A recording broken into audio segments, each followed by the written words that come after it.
Buenas noches, qué bueno que nos acompaña. Estamos en Observatorio Cotidiano, una mirada desde la ciencia. Y hoy vamos a platicar sobre un tema que pues, es muy importante para nuestra casa de estudios y es la investigación que se hace en esta Universidad Nacional Autónoma de México. Y para ello me van a acompañar esta noche en el estudio la doctora Ana María Martínez Vázquez. Ella es investigadora titular en el Instituto de Investigaciones en Materiales de nuestra Casa de Estudios. Ana María, muchísimas gracias por estar con nosotros. No, gracias por la invitación, muchas gracias. Un placer tenerte por acá. También nos acompaña el doctor Imanol Ordórica Sacristán, él es director general de Evaluación Institucional de la UNAM e investigador titular del Instituto de Investigaciones Económicas, también de esta Casa de Estudios. Imanol, muchísimas gracias. Gracias por la invitación. Y bueno, él es, pues, digamos que parte del equipo, si no es que el responsable del equipo que coordina justo una serie de investigaciones que se hacen y que ahora están publicadas sobre la investigación que se hace en nuestra Casa de Estudios y por qué es importante y cómo ocurre esta investigación. ¿Por qué no nos introduces un poquito hacia los textos y luego vamos dialogando sobre la importancia de investigar en general y la importancia de investigar en nuestra universidad y en particular en los diferentes espacios en los que ésta se lleva a cabo, institutos, centros, facultades, unidades foráneas, etcétera? Bueno, estos 3 volúmenes que se publicaron sobre la investigación en la UNAM tienen la intención de que nos conozcamos los propios universitarios suficientemente bien en una de las actividades fundamentales de la universidad, que es la tarea de la investigación. Históricamente la universidad se construyó con la idea de que la investigación se hacía en los institutos y centros y la docencia se hacía en facultades y escuelas. Esto ha cambiado en los últimos 30 o 40 años de manera muy notable y los recuentos de información se hacían fundamentalmente sobre qué tanto y sobre qué se investigaba en el área de la investigación científica o en el área de humanidades y mucho menos en escuelas y facultades. Nosotros en la Dirección General de Evaluación Institucional hemos trabajado en construir un sistema integral de información académica que pronto estará completamente abierto a disposición de los universitarios y de la sociedad en general, en donde viene todo lo que se hace en la universidad, en particular en investigación. Y con los datos de investigación sacamos los volúmenes tratando de mostrar que los segmentos o subsistemas de la universidad tienen comportamientos diferenciados. No intentamos hacer una idea de comparación, de ver quién es mejor que otro, sino de ver las tradiciones en investigación, en qué tipo de publicaciones se hacen en un lugar, qué tipo se hacen en otro, en qué formas de trabajo se concentran en unos ámbitos y en otros, y encontrarnos sorpresas tales como ver que algunas facultades de la Universidad Nacional producen más investigación que la mayoría de los institutos de investigación científica, por ejemplo, que es un dato muy notable. No sé, podemos ir avanzando en ello, pero yo diría que quiénes son. Los datos así, lo más importante es reconocer que sobre todo en los últimos 20 años, la distinción entre institutos y centros frente a escuelas, facultades y unidades multidisciplinarias, en esa diferenciación docencia e investigación se va borrando cada vez más para ir a una universidad mucho más integral. Ana María, ¿por qué es tan importante que se vaya borrando esta brecha entre docencia e investigación? Bueno, yo no sé si es importante que se vaya borrando la brecha, me parece que en términos sí. Sobre todo de la educación que se imparte. Bueno, porque hacer investigación te permite estar actualizado y te permite de alguna manera hacer el conocimiento y ponerlo a la disposición de las demás. Y también que las personas que tradicionalmente eran investigadores, que fue lo mismo que pasó hace 20 o 25 años, estén dando clase en escuelas o facultades es pues importante porque es gente que está en la frontera del conocimiento, que lleva sus conocimientos hacia las escuelas y hacia las facultades, hacia los alumnos. Pero hay que tomarlo con cuidado, ¿no? Porque entonces estas distinciones hacen que exijas cosas que no necesariamente se pueden dar. Entonces hay que tenerlo con cuidado. Yo apoyo la investigación, desde luego, soy investigadora hace muchos años y creo que es una buena forma de mantenerse con el conocimiento en las manos para poderlo llevar y poderlo difundir. No todo buen investigador es buen maestro, no todo buen maestro es buen investigador, y entonces ahí es donde empezamos a tener que esas, como dices, borrar las líneas, pues a lo mejor no siempre es adecuado, digo, pero es lo que está pasando, eso es verdad, ¿no? ¿Y cómo se beneficia la educación cuando tenemos a nuestros investigadores que están generando, como bien señalas, conocimiento de frontera, pues que sean los transmisores, incluso discutidores de estos procesos de generación de conocimiento con sus alumnos, y no solamente alumnos de posgrado, sino también alumnos de pregrado? Aquí nosotros tenemos una tradición universitaria, a lo mejor vale la pena explicar esto, que establecía esa diferenciación entre institutos y escuelas y facultades, ¿no? Que no existe en la mayoría de las universidades anglosajonas, por ejemplo, que tienen unos niveles de producción en investigación muy elevados. Esto tiene muchas explicaciones, no solamente esa. Generalmente la más importante es los recursos económicos que se invierten en investigación. Pero esto fue generando condiciones artificiales en algunos lugares. Yo recuerdo al ingresar a la Facultad de Ciencias a fines de los años 70, que los profesores de tiempo completo de esa facultad reivindicaban su derecho a hacer investigación, en contra incluso de lo que decía la legislación. El Estatuto General fue modificado en el periodo de Juan Ramón de la Fuente precisamente para reconocer que se hacía investigación en las facultades. Ya se hacía, además. ¿no? Ya se hacía. Pero además había laboratorios, ¿cómo no se reconocía que ya se hacía la investigación? Era un poco extraño. Los datos son muy llamativos. O sea, por ejemplo, en una revisión así más o menos rápida, aparece el Instituto de Investigaciones Nucleares con la producción más alta de artículos indexados por investigador, por integrante del personal académico de tiempo completo, con 4.08 en el año 2017. Pero después de eso le sigue la Facultad de Medicina, con 3.78. Luego están muy cerca Instituto de Biología, Ecología, Facultad de Ciencias, está muy cerca también la Facultad de Química. O sea, tenemos facultades que se comportan a veces como institutos, pero que además tienen una carga enorme de docencia, porque tienen muchísimos estudiantes y que están teniendo la capacidad de integrar, más allá del posgrado, como tú decías, esta actividad a la formación de los estudiantes, ¿no? En otras facultades es diferenciado, pero creo, y con esto termino esta intervención, que las nuevas generaciones de estudiantes, de profesores que están ingresando, son cada vez más profesor investigador que profesor solo o investigador solo, ¿no? Incluso en las áreas de sociales también. En todas las áreas, sí. Ahora, esto de la investigación y la importancia de que los investigadores estén junto a los jóvenes que están iniciando una carrera de investigación o cercana a la ciencia, a nosotros cuando entramos a la Facultad de Química, precisamente, que es una de las que más produce, hacían un programa de jóvenes a la investigación. Y desde tercer semestre te metían en un laboratorio. Bien o mal, pues estabas en el laboratorio y hacías parte de la ciencia y, bueno, jugabas a ser un científico y era muy emocionante. Y bien o mal, pues te llevaban al Congreso de la Sociedad Química de México. Entonces estabas de entrada en ese grupo, en ese ambiente. Claro, no era tan elitista, era bastante grande, era bastante gente la que podía entrar ahí, la que quería, de hecho. Y es notable que la gente que entró en ese programa de investigación de Jóvenes a la Ciencia, pues hoy son investigadores, o en materiales, o en el Instituto de Química, ¿no? Sí siguieron una carrera de ciencia, y buenos investigadores. Entonces, como que sí es importante que tú puedas con los alumnos darles ese sentir en una carrera que es básicamente de ciencia. La Facultad de Química tiene también ingenierías, a lo mejor ahí es menos notable, pero desde luego tener el conocimiento de primera mano de quien lo está entendiendo y lo que está produciendo, pues desde luego ayuda a la educación y a tener mejor formación.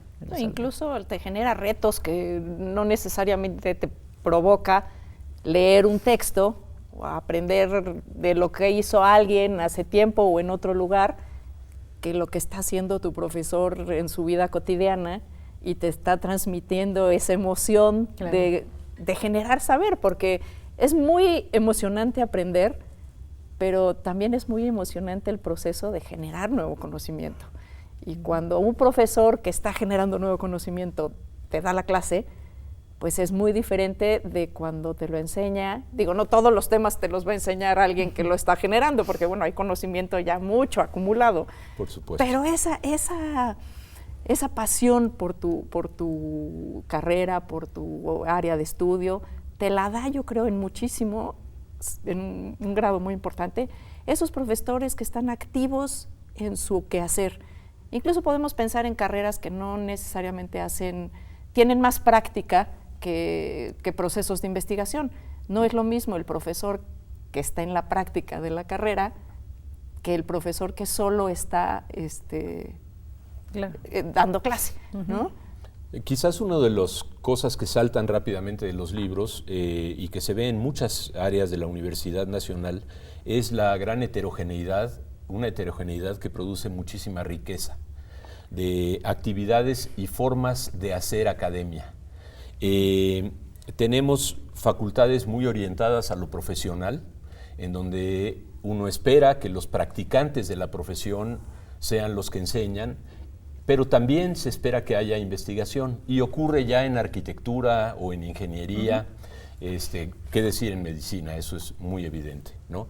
Tenemos otras áreas, por ejemplo la Facultad de Ciencias, en donde si uno estudia física, yo tengo una cédula profesional que dice que puedo ejercer como licenciado en física, y eso no se sabe qué significa, más allá de dar clases en una secundaria, ¿no?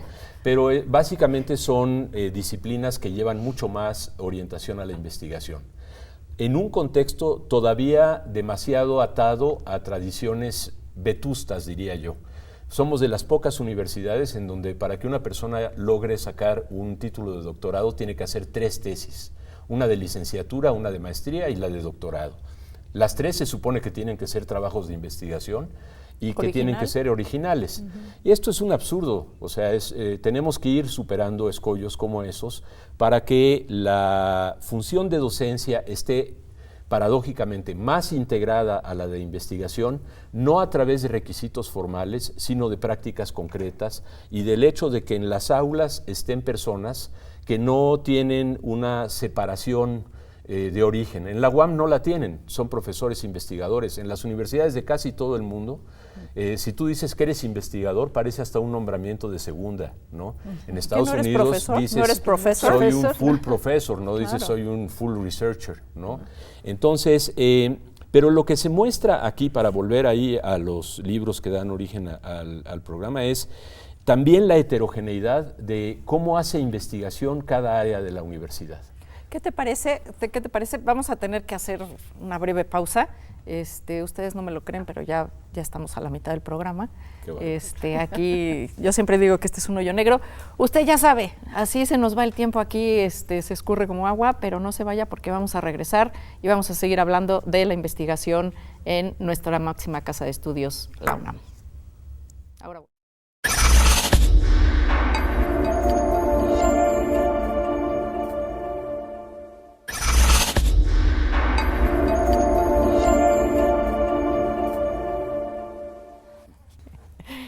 Qué bueno que siga con nosotros. Estamos aquí en Observatorio Cotidiano, una mirada desde la ciencia, y estamos platicando sobre la investigación en la UNAM y la importancia de la investigación en la educación y cómo éstas necesariamente se retroalimentan en un espacio como este. Y Manuel, nos estabas diciendo y te interrumpimos para el corte. Hay tradiciones de trabajo de investigación muy diferenciadas según los subsistemas. Voy a dejar que Ana María nos hable más del de ciencias, al que pertenece y conoce mejor, en el que la publicación es básicamente de artículos revisados por pares y generalmente cuyo valor se incrementa en función de dónde están indexados, ¿no? Las revistas en las que se publican. En el área de humanidades, por ejemplo, y de ciencias sociales, se publican muchos más capítulos de libros, también dictaminados por pares, y este es digamos, el volumen de producción más elevado en los institutos y centros de sociales y de humanidades, junto con libros completos, libros de autor, digamos, ¿no? Encontramos muy poca información al respecto en la coordinación de la investigación científica y, por contraparte, esto es lo que más nos llega de la coordinación de humanidades. Hay dos formas de comunicar. Y depende mucho la por labor disciplinas, que se hace, ¿no? Incluso al interior de cada uno de los subsistemas hay tradiciones también muy diferentes. Las escuelas y facultades se alinean básicamente también con las disciplinas de las ciencias duras o exactas naturales, como se les quiera llamar, o con las ciencias sociales y las humanidades, con las prácticas de cada una de ellas. Entonces ahí también hay heterogeneidad y riqueza de la universidad, ¿no? Sí, bueno, y en la investigación científica, que es la parte de las ciencias naturales y las ciencias exactas, pues también ahí mismo hay diferentes tipos de publicaciones, ¿no? Entonces hay, por ejemplo, tú lo decías, el Instituto de Ecología y el Instituto de Biología aparentemente tienen muy buenas publicaciones y muchas publicaciones, y el trabajo que hacen es completamente diferente, porque es muy distinto hacer un estudio animal, de conducta animal, que hacer el estudio de la síntesis de un material, por ejemplo, y la caracterización de un material. Igual de importante uno que el otro. Los artículos que, por ejemplo, hacen químicos teóricos, que yo soy química teórica, el impacto de un artículo de química teórica pues es mucho más bajo, el factor de impacto, que el factor de impacto de una revista de medicina o de Nature o una de estas que tienen un impacto altísimo. Lo que no quiere decir que no te lean y no te citen, es que la cantidad de gente que ve ese trabajo pues es menor, ¿no? Claro, son trabajos mucho más focalizados, con una especialidad un poquito más reducida en términos de tamaño, porque los médicos también pueden ser muy especializados, pero son muchos. Exacto, son como los chinos, ¿no? Que también que los chinos sacan revistas que de repente tienen un alto impacto, porque resulta que en China les exigen que cada vez que publiquen pongan revistas o sea, pongan como referencias artículos de sus revistas. Entonces, claro, sube el impacto sin necesariamente subir la calidad, que también el factor de impacto es que esa es toda una discusión, ¿no? Realmente, ¿cómo evaluamos la calidad de una revista, la calidad de un artículo, la relevancia en términos del impacto que tiene eso en la investigación que se hace? Bueno, yo creo que ahí sí tienes que tener confianza en la gente que está haciendo la investigación. O sea, si hay un tema de confianza, de que la gente que lo hace sabe que tiene impacto, sabe que lo está haciendo bien, sabe que es reproducible, y entonces como que el sistema en su mayoría se sostiene solo en ese sentido, ¿no? Claro, cuando ya llegas a la carrera de publicar y que ya eso depende Publish también. Or perish, ¿no? Si no publicas, mueres. Sí, mueres, entonces eso sí ya empieza un poco a deformar el sistema, pero en general yo creo que se sostiene, al menos en ciencias exactas, bastante bien. Y de hecho, tan se sostiene que hubo gente que retiró sus artículos, ¿no? Un premio Nobel retira el artículo, uno de los artículos, porque dice, no soy capaz yo misma de reproducirlo. Y estaba muy ocupada en el momento en que mi estudiante o mi postdoc sacó este trabajo y yo no soy capaz de reproducirlo, lo tengo que retirar. Y era un premio Nobel, es un premio Nobel, ¿no? Entonces la honestidad yo creo que está por delante. Yo creo que eso nos da un sentir de que aunque sea el impacto que sea, las revistas en las que tú escoges publicar tu trabajo es porque sabes que te van a revisar bien, que te van a dar buenas opiniones y que entonces el trabajo va a ser mejor, ¿no? Ahora sí estamos en una carrera internacional por la circulación del conocimiento científico de cualquiera de las áreas, ¿no?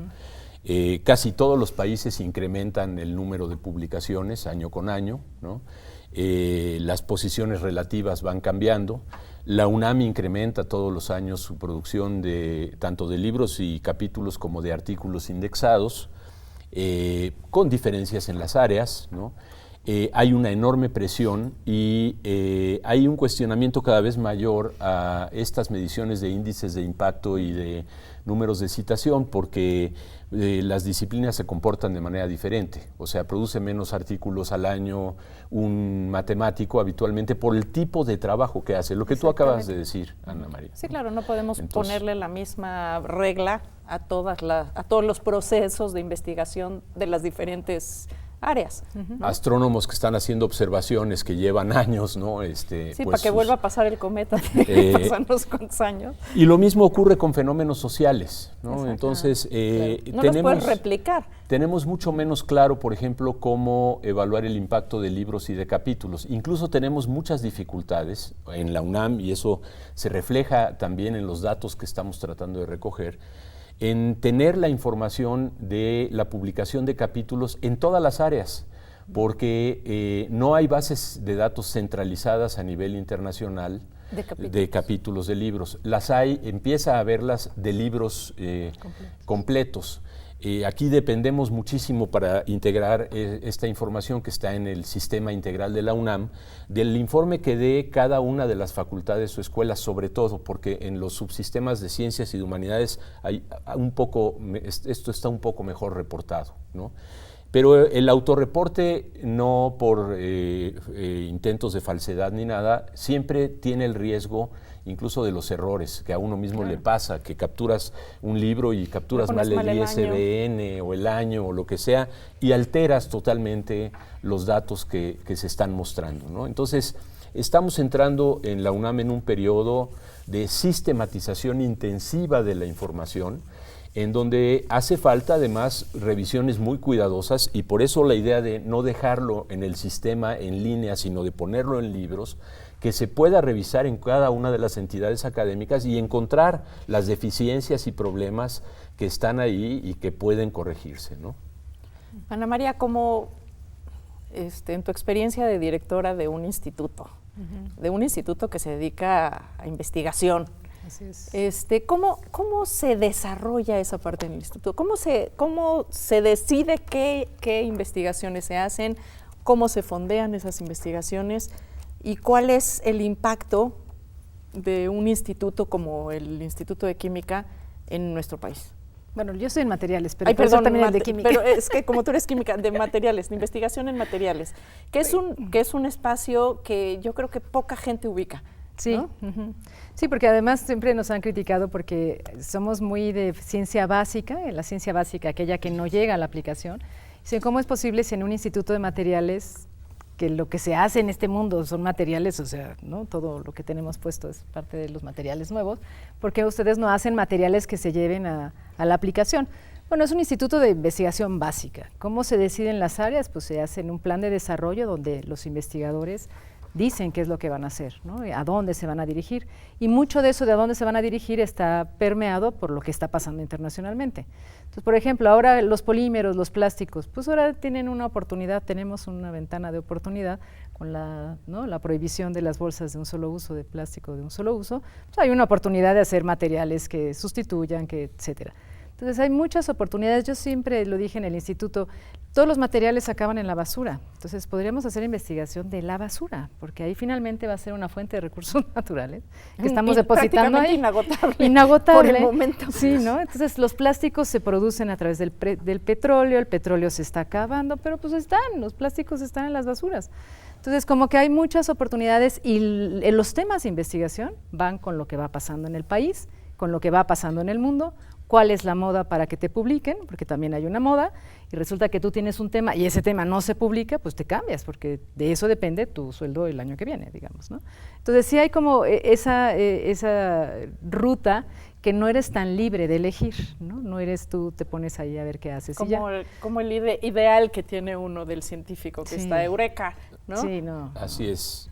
Cuando decía que hay una carrera es que los incentivos económicos, y sobre todo en México, porque el sistema que tenemos de pago por méritos nosotros aquí, con el SNI y luego los estímulos en la universidad, no existe casi en ningún otro lugar del mundo, en el porcentaje del ingreso de los académicos, nos ha llevado a tener que ser muy estratégicos a la hora de decidir qué es lo que estamos por publicar, los temas que vamos a atender, porque hay que estar sacando cosas rápido. Incluso uno duda si aventarse investigaciones de muy largo aliento, claro, porque eso impacta muy fuerte. Pero mira, si tomamos el Instituto de Materiales, vemos que Materiales es un instituto con una producción muy elevada, ¿no? En 2015 tuvo 388 artículos indexados por investigador. Es un número muy alto, ¿no? Es de los más altos de la universidad. Muestro la tradición tan diferente. En cambio, se produce casi un libro por investigador cada 10 años. Exacto. O sea, es que no es una preocupación central. No quiere decir que haya una deficiencia en el instituto. En donde hay unas estadísticas mucho más parejas es en uno de los puntos de toque de investigación y docencia que son centrales, que es la dirección de tesis, ¿no? En donde el promedio de la UNAM anda por ahí de .81 de tesis dirigidas por miembro del personal académico de tiempo completo, investigador o profesor, al año. O sea, un poco menos de una. Poco menos de una, ¿no? Okay. Estamos hablando de casi 8,000 profesores de tiempo completo o investigadores, ¿no? En el área de ciencias es un poco más baja, .74, ¿no? Es muy, muy llamativo cuando uno ve los datos que la Facultad de Ciencias y la Facultad de Química tienen tasas de titulación más bajas que otras facultades. Y una de las cosas que encontramos es que hay una expectativa mucho más alta de los profesores, incluso en las tesis de licenciatura, en donde se espera que sean casi como tesis de maestría, y eso hace que la gente tarde más, ¿no? Son problemas de dinámica académica, no de y de cómo se ha construido el imaginario, ¿no?, en cada uno de estos espacios, ¿no? En las facultades lo que uno esperaría, los profesores dirigen 1.02, o sea, es el punto más alto, están más dedicados, ¿no? Oigan, no me lo van a creer, pero ya estamos en tiempo. Yo creo que, como ustedes pueden ver, pues son 3 volúmenes, nos queda mucho en el tintero. Podemos hablar de la investigación en ciencias, la investigación en humanidades y, por supuesto, lo que estábamos en este momento cerrando con el tema de las facultades, escuelas y unidades multidisciplinarias. Todos estos espacios que la UNAM pues trabaja y en los que se hace investigación y en los que pues estamos tratando de entender cómo se hace y cuál es el impacto, porque esa es una parte muy importante de la investigación que se hace. Pues muchísimas gracias por habernos acompañado esta noche. Le agradezco mucho que nos haya seguido aquí en Observatorio Cotidiano, a los colegas de TV UNAM que hacen posible que este programa llegue hasta usted. Imanol. Gracias. No te iba a decir que dijeras tu nombre. Ana María. Imanol, Ana María, muy buenas noches a los dos. Buenas noches, gracias. Y pues quedamos pendientes, ¿no? Para y Ana María, para que inventemos programas sobre química, que es otro de los grandes temas de la ciencia. Hasta la próxima. Gracias. Gracias.